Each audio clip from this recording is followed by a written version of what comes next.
Good morning, everyone. Today, I want to invite you to reflect on a simple device that sits in almost every pocket in this room, the smartphone. We live in an era of unprecedented connectivity, yet we often find ourselves feeling more isolated than ever. In this brief presentation, I want to unpack the smartphone paradox, how mobile technology is simultaneously building bridges to connect with people far away while slowly tearing down the walls of our immediate real-world relationship. To understand where we are, we must look at where we came from. Historically, human communication was physically connected.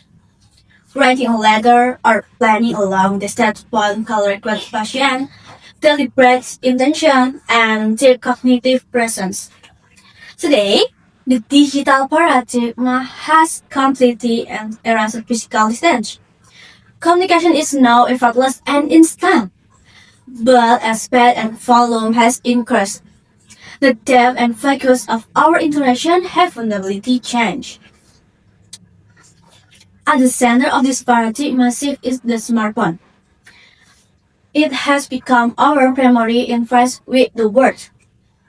Through this single screen, we manage our career, social life, and entertainment. Because we have constant accessibility, the boundaries between different areas of our life have blurred. We are ever fully disconnected from work, never fully shut from bars, and as a result, our attention is constantly divided. Just how dependent are we? Globally, the average adult now spend 3 hours and 50 minutes on their phone every single day. That is nearly 4 hours of activity attention direction toward a small glass pan. This is not just habit. It is a global dependency for a younger generation. This number is even higher, making digital space the primary landscape for their social interaction and identity. Now, it is important to acknowledge that this technology is not inherently negative.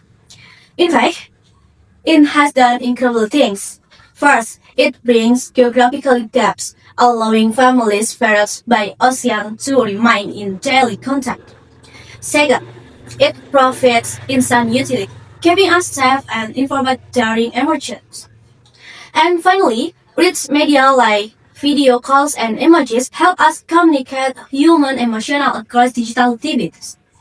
However, this conference comes at a steep price.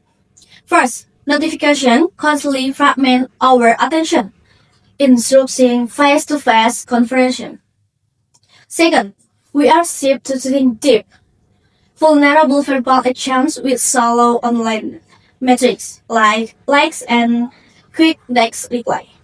Ultimate subtitle physical human presence with immediate scrolling leads to chronic social loneliness and anxiety. Consider a real world example we have all witnessed or experienced. Pubbing, which is the act of snubbing someone physically present by looking at your phone. We see it in cafes, bedrooms, and at family dinners. Soci- Sociology research show that smartphone additional directly predict this behavior by over 45%. It makes our compression feel ignorant, damages mood alters, and births underlying resentment. My personal analysis of this dilemma is preparation of discard. Only about 35% of our daily phone use goes toward consumption, confection, meaning tip.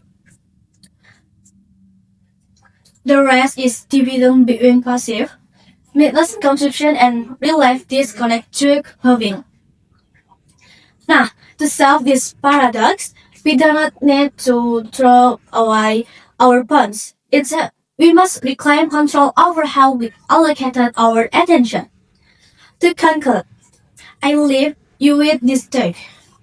The smartphone should serve as an international bridge to connect with the absent, not an emotional cell to avoid the present.